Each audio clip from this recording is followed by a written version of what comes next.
Баам, нарк куржундан.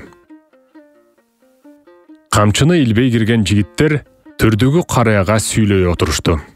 Кече жалгыз таштын оозунан куугунду тосуп мертинтип, тийген малды мамырдын белесине оодарып алдык, деди төргө ыктай отурган жигит. Тийдигачты тиш салып, айлабызды кетирген бөрүнү бөлтүрүктөрү менен таап жок кылдык, деди экинчиси эдиреңдей. Кеп кызыды. Сыңар тизелей отуруп, кымыз куюп отурган кош бойлуу келин акыркы кайрыкка жеткен чанашты жаңыртмакка жер таяна туруп, сыртка чыга бергенде карыя отургандарга кол жаңсап, курсактагы баланын кулагы ачылган экен. Жакшы маанай, жагымдуу сөзгө өткүлө жигиттер, деди. Тегерегин тыңшап, 6 айдан ашып калган, туйлап, чыгарына шашып калган болочок наристенин камы, көптү көргөн карыянын баамы, нарктуу журттун дүйнө таанымы анын тереңдигин, айкөл, акыл эстин кенендигин бизге, урпактарга кабарлап турат. Текстке талдоо. Баян камчыны илбей кирген жигиттер деп башталат. Кыргыз элинин жашоо турмушунда камчынын өз орду бар. Ал ат жабдыгы эле болуп калбастан, көчмөн доордо согушта курал да болгон. Камчынын башына коргошун куюлуп жасалып, душманды чапканга жараган куралдын милдетин аткарган. Андан сырткары дипломатиялык, вербалдык эмес белгинин да бири болгон. Камчы менен мамиле чечилген. Көчмөн кыргыз элинин турмушунда ар бир үйдө камчы илинип турган. Көчмөн заманда камчынын абалына жараша жолоочунун максатын аныкташкан. Камчыны качан илбей кирет? Камчыны эрдин кашына илип кирсе, эр жигит шашкандыгын билгизет. Камчыны колуна кармап, сүйрөп келсе, даярдан, мен сени менен чабышканы келдим деген белгиси. Камчыны өтүгүнүн кончуна кыстарып кирсе, жатар конок экендигин, каадаңды көр дегени.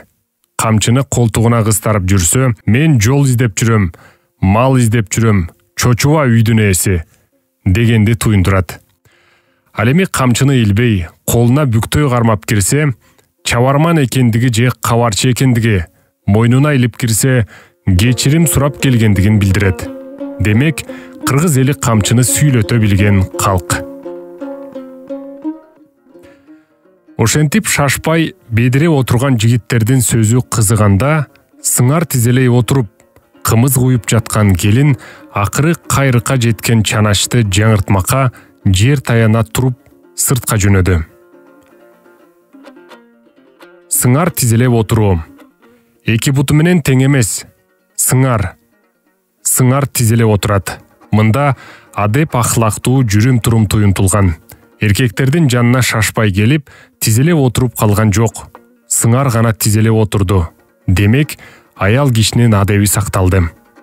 Көчмөн кыргыздын заманында улуу жана орто жаштагы аялдар бир бутун сунуп, экинчи бутун тизелеп көкүрөгүнө тартып отурушчу.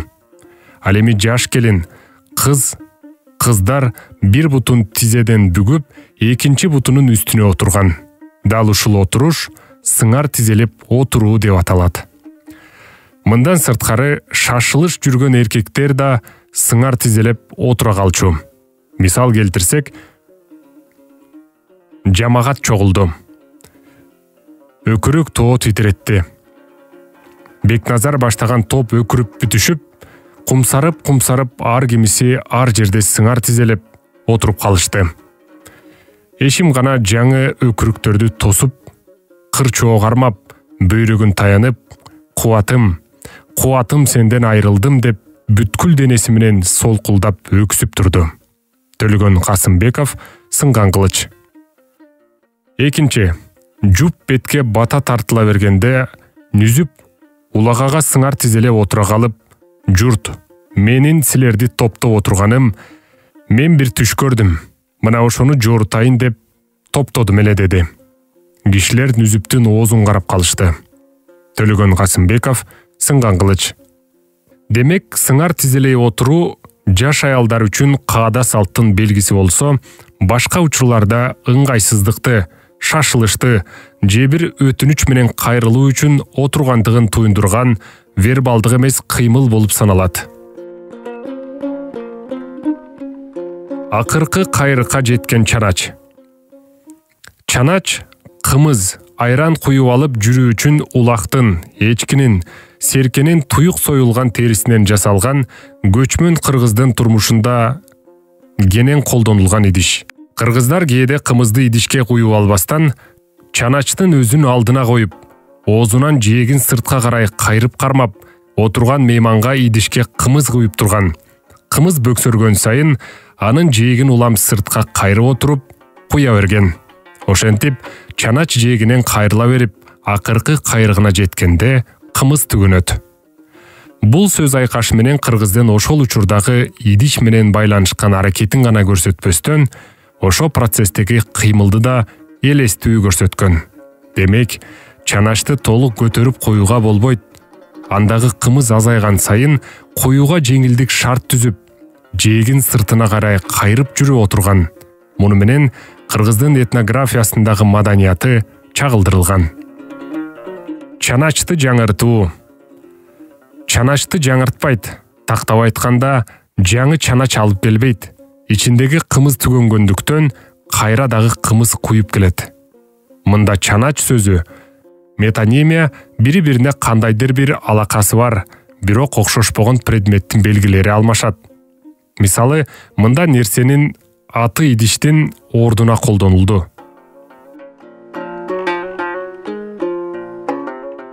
Сөз кызыганда курсактагы баланын кулагы ачылган экен. Жакшы маанай, жагымдуу сөзгө өткүлө, жигиттер, деп жатат аксакал. Мында кыргыз карыяларынын көсөмдүгү, жөн билгиси, этнопедагогикасы жатат. Кыргыз эли ушундай кааданы, үрп-адатты, наркты тутуу менен болочок инсанды тарбиялап келген. Тактап айтканда, муунда муунга өтүп келе жаткан ыймандын, маданияттын, ишенимдердин, нарк дөөлөттөрдүн духунда тарбиялоого багытталган билимдердин жана иш-аракеттердин калыпка салынган тутуму болгон этнопедагогиканын негизинде инсанды тарбиялоо ишке ашырылган. Илимпоздор курсактагы бала менен эненин ортосунда эмоционалдык байланыш болуп, ал баланын дене бойлук, акыл-эс саламаттыгына таасир этет деп айтып келишет. Бирок мындай байланышты кыргыз эли байыртан эле билип, кош бойлуу келиндин көзүнчө жаман адаттан, жаман иштен, жаман сөздөн алыс болушуп, курсактагы ымыркайды да, энени да коргоп келишкен. Ушунда учурда статистикага таянсак, 2017 жылдан азыркы учурга чейин жылына 500-дүн тегерегинде майып бала төрөлөт. Эненин стрессте болушу, жаман окуяларга кабылышы, жаман сөздөрдү угушу анын организминде кортизол гормонунун деңгээлин жогорулатып, түйүлдүктүн өрчүшүнө терс таасирин тийгизет да, ымыркай ара төрөлүп, же салмагы өтө кичине болуп, же майып төрөлүп калуу коркунучу бар. Изилдөөчүлөрдүн маалыматтары боюнча, курсактагы кезинде мындай терс маанайдагы сөздөрдү уккан түйүлдүк түйүлүп, жарык түйнөгө келүүдөн коркуп калат. Тескерисинче, эненин кубанычы, сүйүүсү, бакубат жашоосу баланын өрчүшүнө оң таасир этип, кош бойлуулукту тынч өткөрөт. Карында кезинде таасир эткен терс нерселерден улам көптөгөн наристелер чыркоо болуп, же кайрымсыз өсүп калышат. Демек, баланын кулагы курсактагы кезинде эле ачылат да, энеге карата болгон бардык таасирлерди сезип, туюп, угуп турат. Ошентип, кыргыз даанышмандары башка илимдер менен бирге эле медицина илиминде тээ байыртан эле ооз эки түрдө билип, анын ченемдерин турмушта пайдаланып келген.